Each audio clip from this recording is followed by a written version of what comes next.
So writing a project scope statement is one of the most important things that we do as project managers. Today, I'm going to share with you my best practices so you can write a scope statement in the next 10 minutes. As we get into this video, what are the types of projects that you manage at work, and in what industry are you in? Drop me a comment down below because I would love to hear from you so we can help each other win with our community. All right, so first, let's talk about what scope really is. One of my favorite movies growing up as a kid was a Disney movie, Aladdin. Imagine yourself as a blue genie who rises up and tells Aladdin that he can make 3 wishes.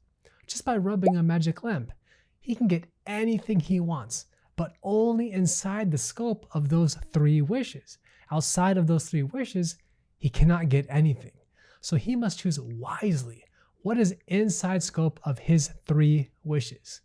Now, similarly, for our projects, we only perform the work that is inside of scope for our project. One thing to keep in mind is that when we're talking about scope, we're also indirectly talking about 2 other key areas, schedule and cost. And they create what's called the iron triangle of constraints. So if you change one leg of the triangle, then the other 2 must also change to compensate for that change. So let's say you increase the project scope. Then to maintain your iron triangle, you're probably going to have to increase your costs and increase your timeline, which makes sense, right? Because there must be enough money in your budget and time in your approved timeline to implement any changes. From my experience, your scope is usually the most challenging thing to finalize with your stakeholders because everyone around you wants something. So you're going to have to negotiate back and forth based upon what you know is realistic with the resources that you have. Can't just do something for nothing, am I right? So now let's talk about what your scope statement is made of. Now for the OG PMBOK Guide 6th edition, which I've had for years now, I mean, just look at this thing. The scope statement that the book says describes your entire project scope, including your project and the product that you're creating, along with major deliverables and assumptions and constraints. So that's what the PMBOK Guide officially says. But let me share with you best practices that I've used in my experience working as a project manager. In most of the companies that I've worked at, my project scope statement usually consists at a bare minimum the following 5 areas: the project's purpose, the scope description, in other words, what's inside and outside scope, the project deliverables, and assumptions and constraints to execute your project. As a disclaimer, depending on the company you work for, your scope statement might be different, and it could include even more items than what I'm sharing with you. So for the purpose of this video, I'm covering just the bare minimum. So feel free to tailor this to best fit what you need. You can download this exact scope template completely for free at alvinthepm.com/S template and start using it right away. Before we dive into each one, make sure to smash that like button for me if you're getting value out of this video, because it inspires me to keep creating high quality content just like this. So the first section is your project's goals and your objectives. You can usually find this in your project charter, but the idea here is to write down the purpose behind your project. For example, the purpose of the project is to develop a production-ready machine for manufacturing components which are a part of the alpha-ready product line.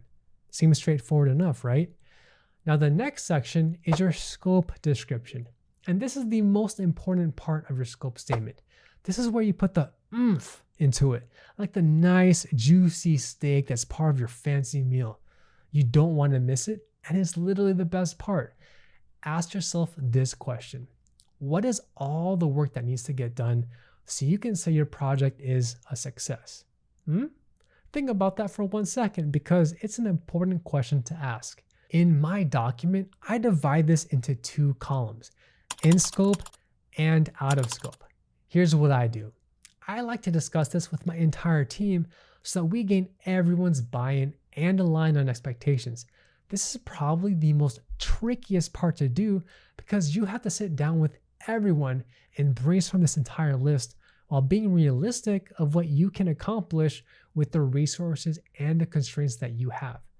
For defining what's in scope, ask your team 2 questions. What functionalities of the final product must we include? And what are activities that we need to do? Let me share with you my example.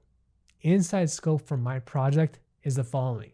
First, only type A alpha ready components are applicable. Number 2, this project is only specific to the manufacturing step part A. And lastly, equipment validation, activities, and creation of fixtures, tooling, and software development are all included as in scope. This tells us what we're expected to do, and we're allowed to keep moving forward as long as we stay inside this box. You're free to keep on going, kind of like when you're playing the Monopoly board game, my favorite game when I was a kid, and you pick up a card and it tells you, go on ahead. You get to advance to go.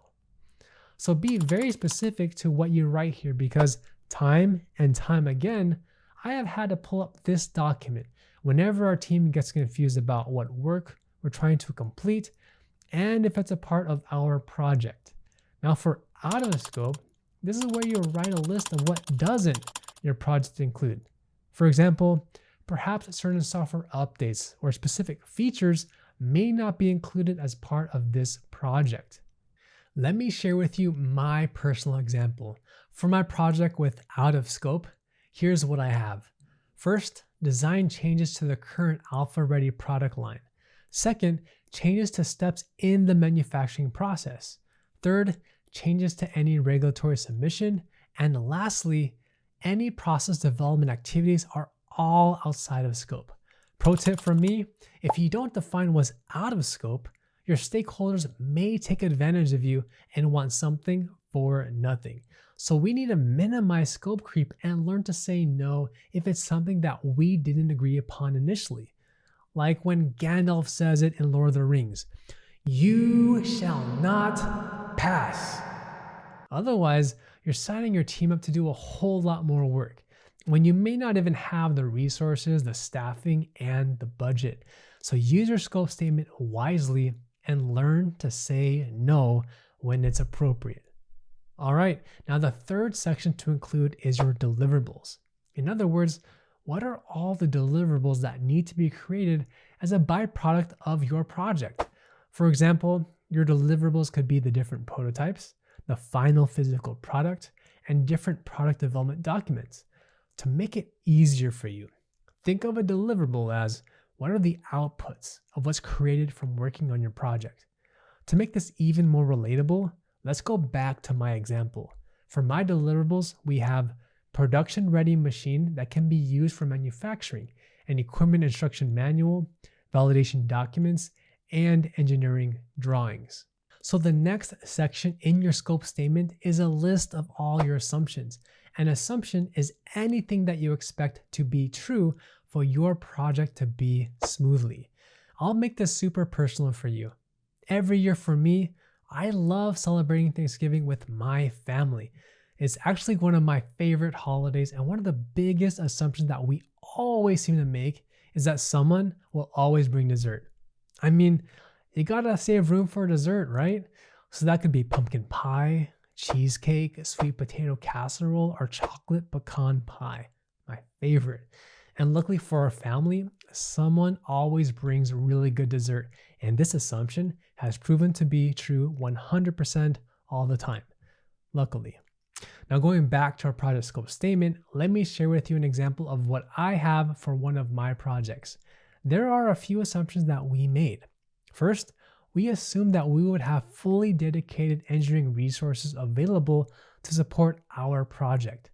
Second, we assumed that procurement of all items would take less than 12 weeks. Our third assumption was that all raw material and components are readily available. And our fourth assumption is that our machine would be built to industry standard. And our next section in our scope statement covers your project's constraints. A constraint is what makes your project difficult because these are the limitations that you must operate within. Imagine being a boxer in a ring, but one of your constraints is that you're physically only 5 feet and 10 inches tall and you're only right-handed. This is an example of a constraint. You're physically constrained by your height and your ability to do right and left punches. Now, going back to our project example, constraints that I've listed for my project are tied to the resources that we have, the budget, and the timeline. For example, the project must be completed by the end of the year 2025, and the available budget that we have to spend is $300,000. Another constraint that I listed is that only 2 engineering staff will be 100% available to support this project. Now, other constraints that you could include could be tied to shared resources, environmental concerns, regulations, and quality and regulatory requirements that must be satisfied. There's so many things to include in a project scope statement, and if you want, you can download my free scope statement template over at alvinthepm.com/S template and use it right away. What I found that works the best for me is to be as specific as possible and to always keep your stakeholders in the loop. It's so important to stay on top of things. So to get ahead of 99% of other project managers, please watch this video next, and I'll see you in the next video.